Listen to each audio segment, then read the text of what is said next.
আল্লাহ পাক বলেন ওয়ামা আরসালনাকা ইল্লা রাহমাতাল লিল আলামিন। আল্লাহ পাক ইরশাদ করেন কোরআন শরীফে ওয়ামা আরসালনাকা ইল্লা রাহমাতাল লিল আলামিন। এই আয়াত যখন নাজিল করার আগে জিব্রাইল আর মিকাইল ফেরেশতারা দুইজন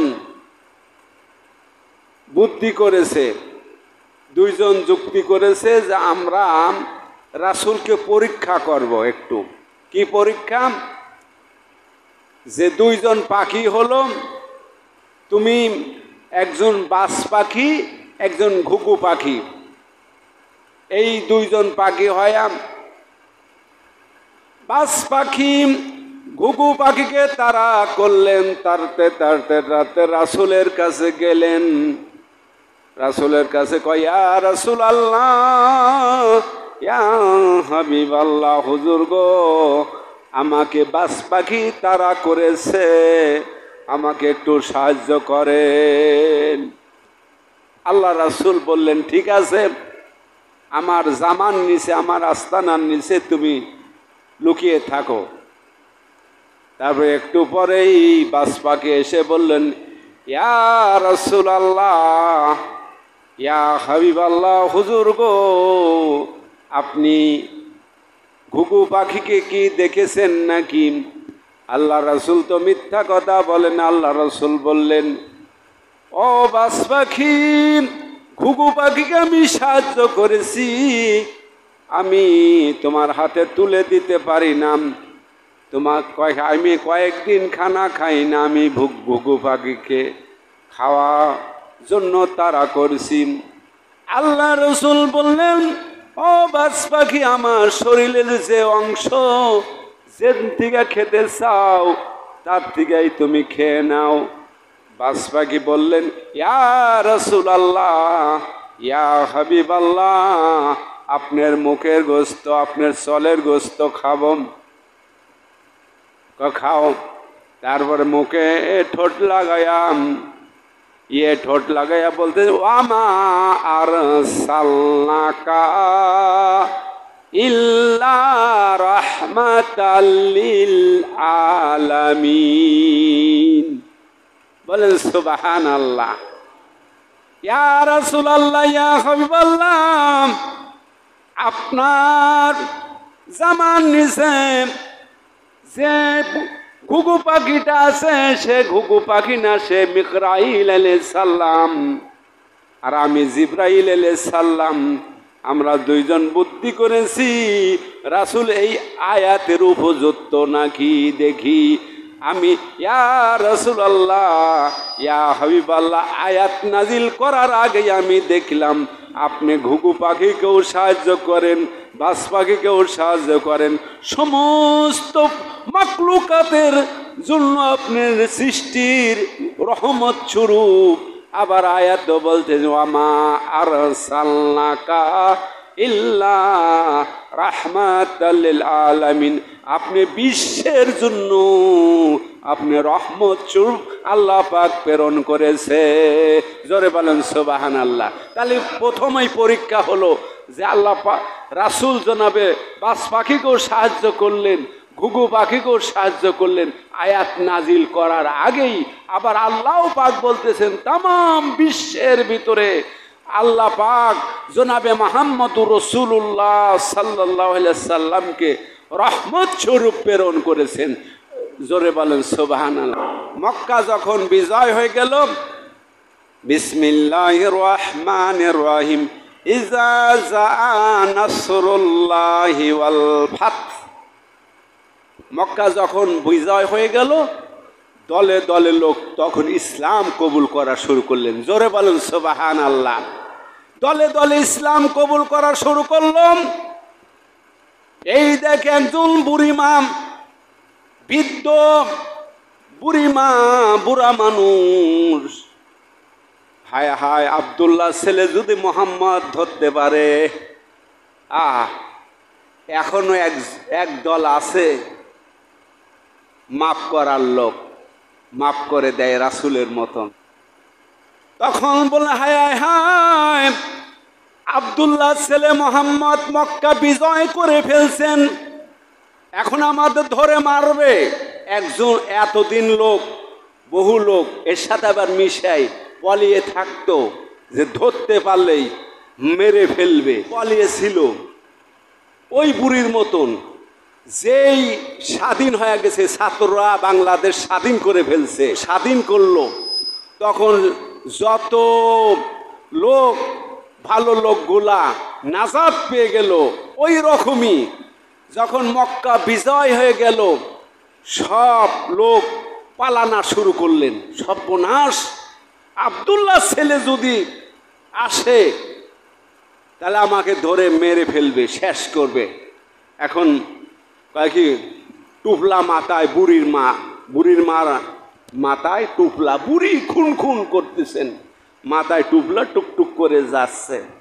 ও বুড়িমা, তুমি কোথায় যাও? আরে তুমি কি জানো না, মক্কা বিজয় করছেন, মুহাম্মদ সাল্লাল্লাহু আলাইহি সাল্লাম বিজয় করে ফেলছেন, সব লোক দলে দলে ইসলাম কবুল করতেছেন, আর রক্ষা নাই, কখন যে ধরে মুহাম্মদ সাল্লাল্লাহু আলাইহি সাল্লাম মেরে ফেলবে আব্দুল্লাহ ছেলে। এই জন্য মুহাম্মদ সাল্লাল্লাহু আলাইহি সাল্লাম, সে তো সাল্লাল্লাহু আলাইহি সাল্লাম বলে না, যেহেতু ইহুদি, সে বলতেছেন মুহাম্মদের ডরে আমরা পালিয়ে চলে যাচ্ছি। কার কাছে বলতেছেন এই কথাটা? তখন বলতেছেন, ও বুড়িমা, তুমি আব্দুল্লাহর ছেলে মুহাম্মদের ভয়ে পলাচ্ছ। গাঠটিটা তোমার বড় হয়ে গেছে, তুমি হাঁটতে পারতেছ না, আমার মাথায় মা দাও। আহা, কি নবী! দুশ্মন মক্কা বিজয় করে ফেলছেন, তাও প্রতিশোধ নিচ্ছে না। রাসূল আমার বলতেছেন, ও বুড়িমা, এই তোমার টুপলাখানা আমার মাথায় দাও। বুড়িমার টুপলাখানা মাথায় নিয়ে আগে আগে যায়, বুড়ি পিছে পিছে যায়। কাকি, মাগো কোথায় যাব, আর একটু বেটা যাও। মাগো কোথায় যাব, আর একটু বেটা যাও। কার মাথায় রাহমাতাল্লিল আলামিন নবীর মাথায় টুপলা, গাঠটি, যার ভয়ে পলাচ্ছে তার মাথার উপরে গাঠটি এবং টুপলা। তখন বলে, এই বেটা, এই যে এই জায়গায় না পাও, এই গুহার ভিতরে আমার আত্মীয় স্বজন পলাইছে, এই জায়গায় আমার পলাতে হবে। তখন নামিয়ে দিল। এখন বলতে, ও বেটা, তুমি কষ্ট করে আনছো, কিছু হাদিয়া নাও, কিছু টাকা পয়সা নাও। কয়, মা লাগবে না। বলে, তাহলে ও বেটা, তোমার পরিচয় একটু জানতে পারি নাকি? তুমি এত কষ্ট করে আমার গাঠটিটা, আমার টুপলাটা আমার গুহায় এনে দিয়েছো, আমার গন্তব্য স্থানে পৌঁছিয়ে দিয়েছো। বলো দেখি বেটা, তোমার বাড়ি কোথায়, তোমার নাম কি, তোমার আব্বার নাম কি?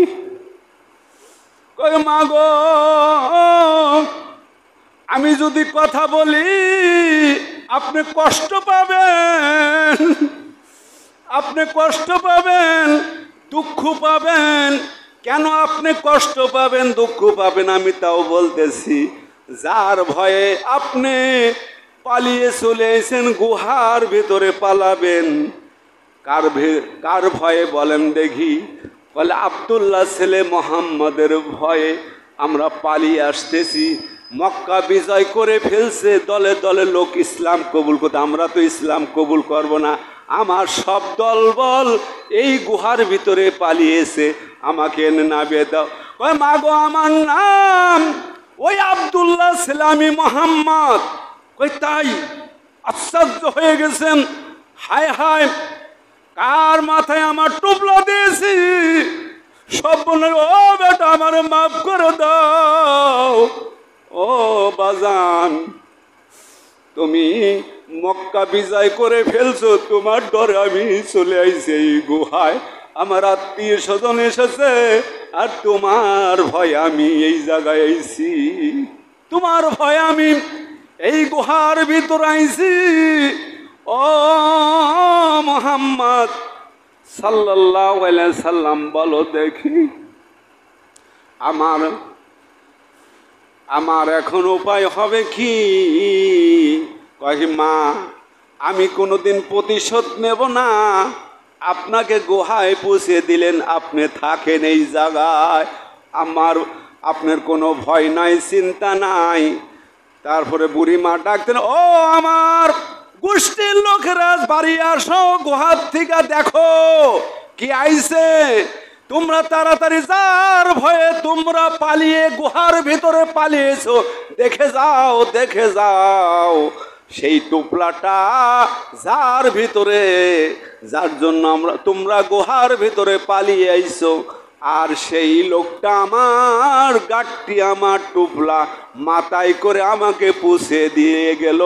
এই লোকটা মানুষ মারতে পারে না, এই লোকটা সন্ত্রাস না, এই লোকটা খুনি না, এই লোকটা এমন মানুষ।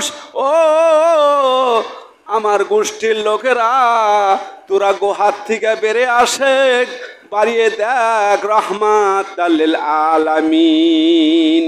যে রাহমাতাল লিল আলামিনের ভয়ে তোরা পালিয়েছিস, সেই রাহমাতাল লিল আলামিন নবীকে দেখেনি।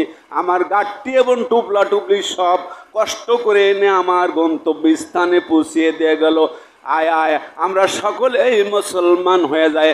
ওই গুহার ভিতরে যারা যারা পালিয়েছিলেন, ওই বুড়ির আত্মীয় স্বজন আর অন্যান্য লোক, আর বুড়িমা কালমা পরে মুসলমান হয়ে গেল। লা ইলাহা ইল্লাল্লাহু মুহাম্মাদুর রাসূলুল্লাহ।